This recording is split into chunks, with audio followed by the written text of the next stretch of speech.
Hi viewers, welcome to my channel money Das kitchen. ఈరోజు recipe అటుకులు ఉప్మా అన్నమాట.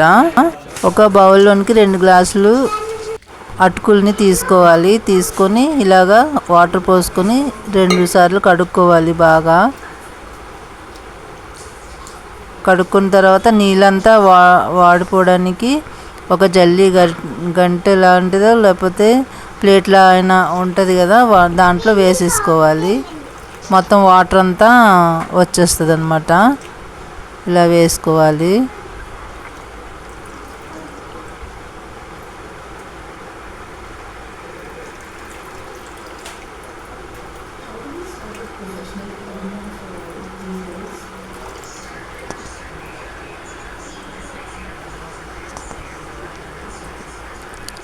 ఇప్పుడు వేసుకున్న తర్వాత ఇవి ఒక పక్కన పెట్టేసుకోవాలన్నమాట.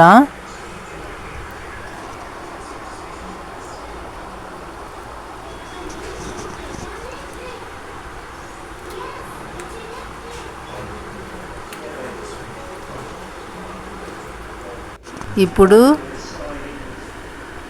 స్టవ్ మీద కళాయి వేసుకొని 4 టేబుల్ స్పూన్లు ఆయిల్ వేసుకొని 4-5 పచ్చిమిర్చి కట్ చేసుకొని చిన్నగా ఇలా వేసుకోవాలి. తెల్ల ఉల్లి రెబ్బలు 4-5 చిన్నగా కట్ చేసుకొని వేసుకోవాలి. కరివేపాకు వేసుకోవాలి. ఇప్పుడు కలుపుకోవాలన్నమాట.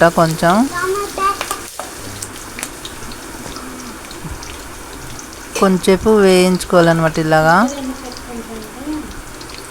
ఆవాలు వేసుకోవాలి. ఒక 2 స్పూన్లు వేసుకోవాలి.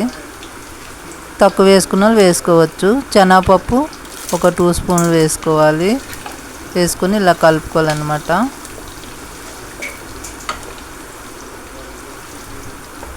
జీలకర్ర ఒక స్పూన్కి వేసుకోవచ్చు. తగినంత వేసుకోవాలి.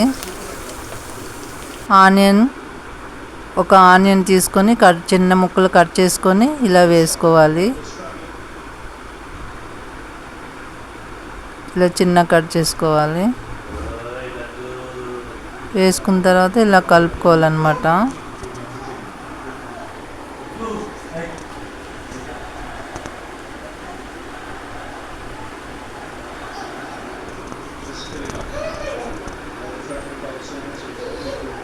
ఇలాగా కొంచెంసేపు వేగనీయాలి. బాగా వేగనీయకూడదు.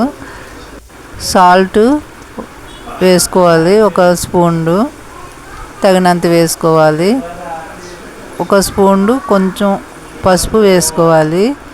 వేసుకొని కలుపుకొని ఇప్పుడు ఇలా కలుపుకోవాలన్నమాట.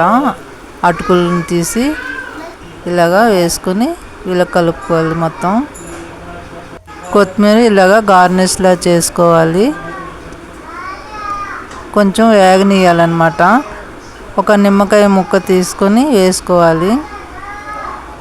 కొంచెం టేస్టీ కోసం ఇంకా పుల్లగా కావాలన్న వాళ్ళు ఇంకొకటి తీసుకోవచ్చు. 2 వేసుకోవచ్చు. తీసుకొని కొంచెం కలుపుకోవాలి. కలుపుకున్న తర్వాత బాగా వేగాలన్నమాట.